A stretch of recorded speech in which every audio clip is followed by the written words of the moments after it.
Una empresa puede desaparecer de tu bolsillo y aún así aparecer en un tribunal.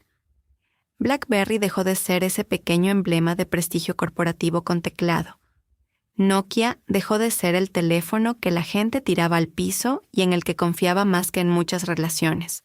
Kodak ayudó a inventar el futuro digital y, de alguna manera, terminó viendo cómo ese futuro le pasaba por el lado. Nortel colapsó. Technicolor cambió de forma. Ericsson y Nokia se movieron cada vez más hacia las redes y las licencias, en un terreno que la mayoría de los consumidores ni siquiera percibe. Y sin embargo, su propiedad intelectual no se apagó junto con la música del lanzamiento del producto. Siguió moviéndose. Se vendió, se fragmentó, se volvió a licenciar, se colocó en entidades especializadas, se ató a esquemas escalonados de ingresos, se protegió con acuerdos de standstill, se estructuró con participación en beneficios futuros y regresó al mercado para seguir generando valor. A veces de manera elegante, mediante licencias, a veces con menos delicadeza, a través de litigios, y a veces con efectivo inmediato y una cola de regalías lo bastante larga como para hacer sonrojar a un fantasma. Este es uno de mis giros legales favoritos. Solemos pensar que la innovación muere cuando el producto fracasa, pero el derecho tiene más memoria que el mercado, y la propiedad intelectual, cuando se gestiona bien, puede sobrevivir al negocio que la creó, al producto que la hizo famosa y, en algunos casos, incluso a la propia empresa. Así que hoy nos hacemos una pregunta que suena filosófica, pero que en realidad es profundamente comercial. ¿Puede la propiedad intelectual sobrevivir al negocio que la creó? Sí, a veces con elegancia, a veces con agresividad, a veces con contadores, patentes, jueces de quiebras y entidades de licenciamiento tomados de la mano en una danza carísima. Estás escuchando a Intangiblia, el podcast de Intangible Law, hablando claro sobre propiedad intelectual. Démosle la bienvenida a su host, Leticia Caminero. Bienvenidos a Intangiblia, donde la innovación se encuentra con la propiedad intelectual y donde hoy hablamos sobre la vida después de la innovación. Yo soy su anfitriona Leticia Caminero, la versión con inteligencia artificial. Y yo soy su coanfitriona Artemisa, la versión completamente de inteligencia artificial. Este episodio se llama La vida después de la innovación. ¿Puede la propiedad intelectual sobrevivir al negocio que la creó? Es una pregunta excelente en propiedad intelectual porque nos saca de la conversación habitual. Normalmente, cuando la gente habla de propiedad intelectual, la imagina dentro de una empresa saludable, protegiendo productos, apoyando el crecimiento y ayudando a la empresa a mantenerse por delante de sus competidores. Y sí, esa es parte de la historia. Pero hay otro capítulo que recibe mucha menos atención. ¿Qué ocurre cuando el modelo de negocio original se rompe? ¿Cuando el mercado cambia? ¿Cuando la empresa pivota, se reestructura? ¿Vende una división? ¿Entra en quiebra? ¿O simplemente deja de ser lo que una vez fue? ¿La propiedad intelectual se hunde con el barco o puede continuar una vida legal y económica separada? La respuesta de hoy llega a través de 6 historias potentes: BlackBerry, Nokia, Ericsson, Nortel, Kodak y Technicolor. No son casos aleatorios. Cada uno muestra un mecanismo legal distinto por el que la propiedad intelectual sobrevive. En un caso, la propiedad intelectual se convierte en monetización estructurada después de un giro estratégico. En otro, se convierte en ingresos recurrentes por licencias en telecomunicaciones. En otro, se transforma en oro de liquidación. En otro, se empaqueta dentro de una reestructuración supervisada por tribunales. Y en otro, empieza a parecerse casi a un instrumento financiero. Así que este episodio no trata realmente de nostalgia, aunque varios de estos nombres despierten muchísima. Trata de diseño legal, diseño estratégico, el diseño de una segunda vida para activos intangibles. Porque las empresas tienen ciclos de negocio, pero los derechos, cuando se estructuran con inteligencia, pueden tener estrategias de supervivencia. Antes de comenzar, una nota breve. Este episodio fue preparado con la asistencia de inteligencia artificial. Mi voz en este formato es una voz clonada con IA y Artemisa es una coanfitriona totalmente creada con IA. Este episodio tiene fines educativos e informativos únicamente. No constituye asesoría legal. Estamos aquí para generar ideas, no para crear una relación abogado-cliente con tu viejo teléfono.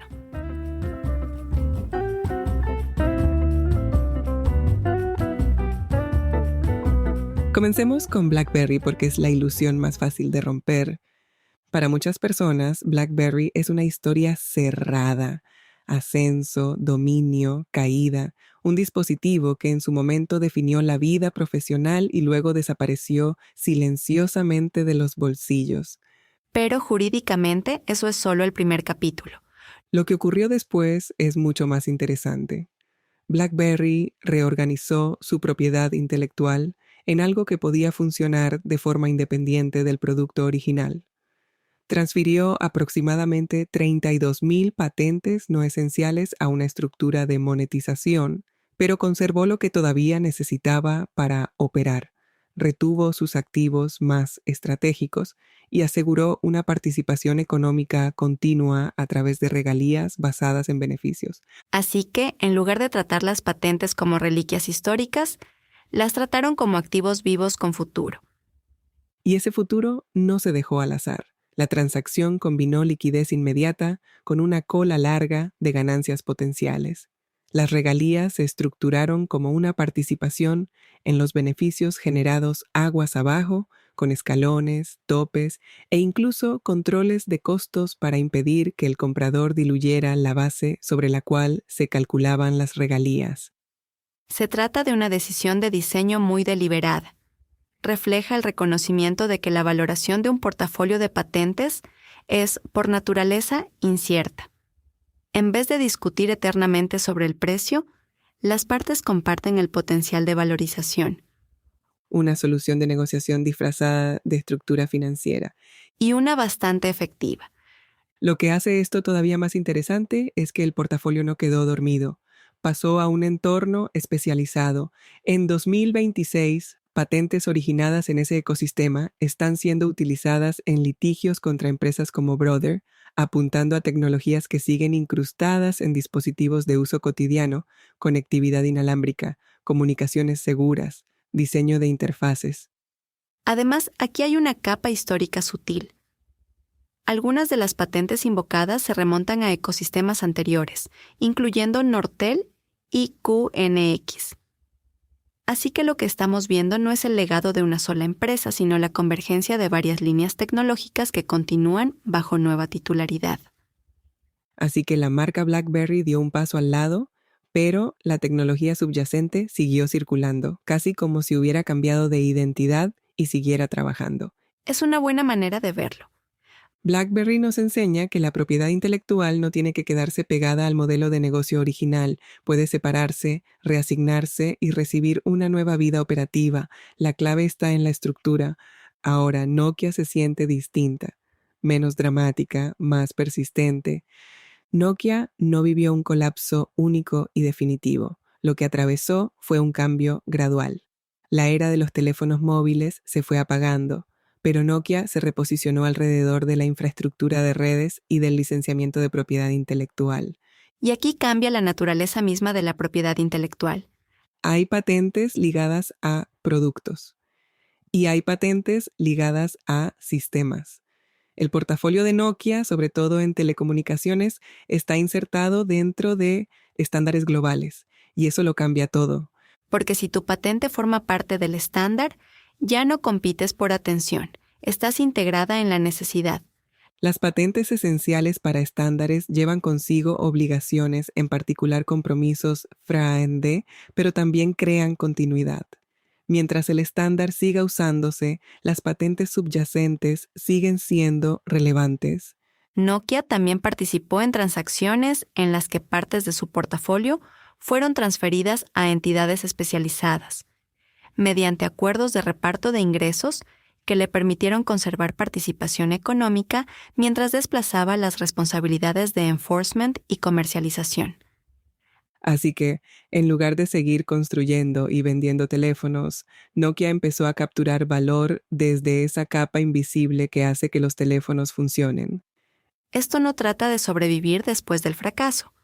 Trata de reposicionar el valor. La propiedad intelectual se vuelve menos visible para el consumidor, pero más estable como fuente de ingresos. Ericsson lleva esa idea más lejos y le da estructura. Ericsson no solo participa en el licenciamiento, lo operacionaliza. Esa es la diferencia. En una de las transacciones clave, Ericsson transfirió miles de patentes a Unwired Planet, pero conservó una participación en los ingresos futuros generados por esas patentes. La estructura incluía un reparto escalonado de ingresos que aumentaba a medida que crecían los ingresos acumulados, junto con protecciones ligadas al desempeño y al cambio de control. Eso crea una relación por capas. La titularidad cambia, el interés económico permanece, los incentivos se alinean, y cuanto más exitosos sean el enforcement y el licenciamiento, más se beneficia el titular original. Sí, pero aquí hay una restricción importante. Estas patentes están ligadas a estándares. Eso significa que aplican compromisos FRAND. El comprador no puede simplemente perseguir licencias agresivas sin considerar la equidad y la accesibilidad. El marco legal sigue moldeando la conducta. Así que, incluso en la vida después, las patentes no son agentes libres. Cargan sus obligaciones consigo. Ericsson demuestra que la propiedad intelectual puede funcionar como una actividad empresarial disciplinada y recurrente, gobernada por obligaciones contractuales, expectativas regulatorias y normas de mercado. Esta es una forma madura de vida posterior de la propiedad intelectual, estructurada, previsible e integrada en una estrategia de largo plazo. Estás escuchando a Intangiblia, el podcast de Intangible Law, hablando claro sobre propiedad intelectual. Y luego llegamos a Nortel, donde todo se vuelve más dramático. Sí, Nortel es el momento en que la ilusión desaparece por completo. La empresa colapsó, el negocio operativo no pudo sostenerse, pero cuando se examinaron los activos, el portafolio de patentes destacó como algo extraordinariamente valioso. Se subastó por aproximadamente $4,5 mil millones. Y eso te dice todo lo que necesitas saber sobre dónde estaba realmente el valor. Aquí la propiedad intelectual aparece como valor residual. En una quiebra, la propiedad intelectual puede convertirse en el activo más importante de la masa. Puede atraer postores, respaldar recuperaciones para acreedores y moldear el resultado de la reestructuración. Y una vez transferidas, esas patentes no se quedaron quietas. Fueron desplegadas por nuevos dueños, licenciadas, ejercidas e integradas en estrategias más amplias. Así que la empresa desapareció, pero las patentes se volvieron más activas que nunca. Nortel nos deja una lección muy directa. La propiedad intelectual puede preservar valor incluso cuando el negocio fracasa. Puede sobrevivir a la liquidación, cambiar de manos y seguir generando actividad económica. Kodak añade otra capa. No se trata solo de fracaso, se trata del momento. Kodak fue pionera en imagen digital. Desarrolló tecnología temprana de cámaras digitales y construyó un portafolio importante de patentes. Pero le costó traducir eso en un liderazgo comercial sostenido. Así que la innovación estaba ahí, la ejecución en el mercado fue más complicada. Cuando Kodak entró en Chapter Once en 2012, recurrió a su propiedad intelectual como fuente de liquidez. Pero en vez de una venta simple, construyó una transacción compleja. Asignó un gran portafolio de patentes de imagen digital a una entidad compradora. Al mismo tiempo, otorgó licencias a un consorcio de grandes empresas tecnológicas. Aseguró derechos de licencia de regreso para seguir operando. Resolvió litigios en curso. Negoció acuerdos de standstill para evitar disputas inmediatas en el futuro. Los ingresos totales rondaron entre $525 y $530 millones, que se utilizaron en parte para repagar financiamiento de debtor in possession y apoyar la reestructuración. Así que las patentes se convirtieron tanto en un recurso financiero como en un reinicio legal. Las estimaciones iniciales del valor del portafolio eran considerablemente más altas. El resultado final estuvo marcado por riesgos litigiosos, disputas sobre la titularidad y las presiones propias de la quiebra. Así que el valor era real, pero el momento afectó cuánto de ese valor podía capturarse. Kodak demuestra que la propiedad intelectual puede conservar valor más allá del declive comercial, pero ese valor es sensible al contexto. La claridad legal, el momento y la dinámica de la negociación influyen en el resultado. Aún así, incluso en un escenario difícil, la propiedad intelectual le dio a Kodak liquidez, flexibilidad estratégica y una vía hacia adelante. Y finalmente llegamos a Technicolor, donde todo se vuelve más diseñado. Technicolor vendió su negocio de licenciamiento de patentes a Interdigital a cambio de un pago inicial en efectivo, pero conservó una participación significativa en los ingresos futuros, alrededor de un 42,5% de ciertos ingresos por licencias. También aseguró una licencia perpetua de regreso. Así que la empresa monetizó de inmediato mientras seguía conectada económicamente al desempeño futuro del portafolio. Aquí es donde la propiedad intelectual empieza a comportarse como un instrumento financiero. La transacción separa titularidad, operación y participación económica. Permite que el comprador gestione el licenciamiento y el enforcement, mientras el vendedor sigue beneficiándose del éxito. También introduce complejidad contable, porque los flujos contingentes de ingresos son inciertos y se reconocen con el tiempo. Así que el valor existe, pero se despliega gradualmente en función del desempeño. Technicolor demuestra que la vida posterior de la propiedad intelectual puede diseñarse de forma deliberada. Puede estructurarse para equilibrar liquidez, riesgo y participación de largo plazo. Si observamos estos 6 casos en conjunto, lo que destaca no es un solo patrón, sino un conjunto de estrategias. BlackBerry reestructura, Nokia se reposiciona, Ericsson sistematiza, Nortel liquida, Kodak convierte bajo presión, Technicolor diseña. Historias distintas, mismo resultado. Los derechos continúan. Y esa es la verdadera respuesta a nuestra pregunta. No solo si la propiedad intelectual puede sobrevivir al negocio que la creó, sino de cuántas maneras distintas puede hacerlo. Entonces, ¿puede la propiedad intelectual sobrevivir al negocio que la creó? Después de todo lo que hemos visto, la respuesta es sí. Pero la respuesta más interesante es ¿cómo? Porque lo que muestran estas 6 historias es que la propiedad intelectual no sobrevive por accidente. Sobrevive por diseño, por decisiones legales, por timing, por estructura y, a veces, por necesidad. BlackBerry nos muestra que una empresa puede pivotar y darle deliberadamente a parte de su portafolio una segunda vida, con participación en el potencial de valorización y control retenido donde importa. Nokia muestra que la propiedad intelectual puede pasar de los productos a la infraestructura, convirtiéndose en parte de sistemas que continúan mucho después de que cambian las tendencias de consumo. Ericsson muestra que el licenciamiento puede convertirse en una actividad disciplinada y recurrente, moldeada por reglas como FRAND y por estrategia de largo plazo. Nortel muestra que, incluso en el colapso, la propiedad intelectual puede tener un valor extraordinario y convertirse en la pieza central de la recuperación. Kodak muestra que la innovación puede monetizarse más tarde, incluso si el éxito comercial llegó antes o se fue por otro lado, aunque el momento y la presión condicionen el resultado. Technicolor muestra que la propiedad intelectual puede estructurarse casi como un activo financiero, equilibrando liquidez inmediata con participación futura. 6 empresas, 6 finales distintos, un hilo común. Los derechos no desaparecieron. Y eso nos lleva a varias conclusiones claras. Primero, la propiedad intelectual no sirve solo para proteger el presente, también sirve para preservar opciones futuras. Un portafolio bien estructurado puede seguir siendo valioso incluso si el modelo de negocio original cambia. Segundo, la separación importa. El producto, la empresa y la propiedad intelectual están conectados, pero no son lo mismo. Cuando entiendes eso, ganas flexibilidad. Puedes vender, licenciar, retener o reestructurar cada capa de manera distinta.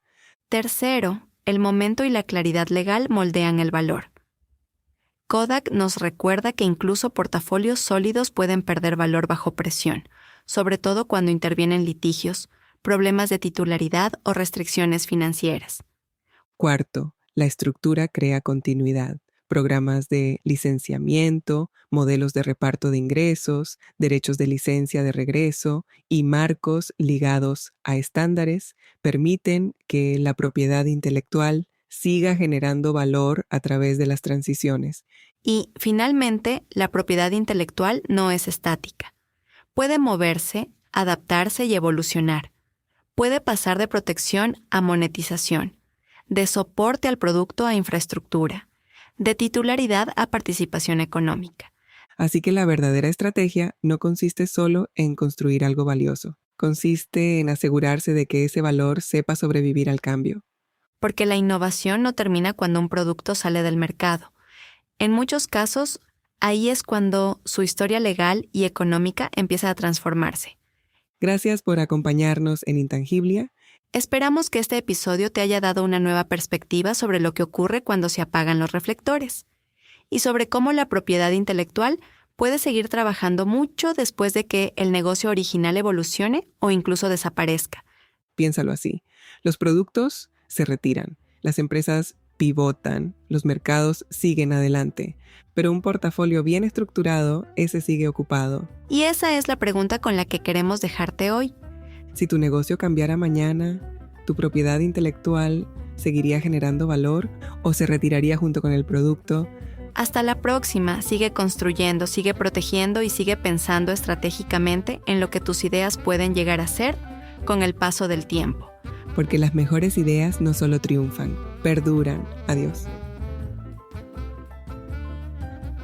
Gracias por escuchar a Intangiblia, el podcast de Intangible Law, hablando claro sobre propiedad intelectual. ¿Te gustó lo que hablamos hoy? Por favor, compártelo con tu red. ¿Quieres aprender más sobre la propiedad intelectual? Suscríbete ahora en tu reproductor de podcast favorito. Síguenos en Instagram, Facebook, LinkedIn y Twitter. Visita nuestro sitio web www.intangiblia.com. Derecho de autor Leticia Caminero 2020. Todos los derechos reservados. Este podcast se proporciona solo con fines informativos y no debe considerarse como un consejo u opinión legal.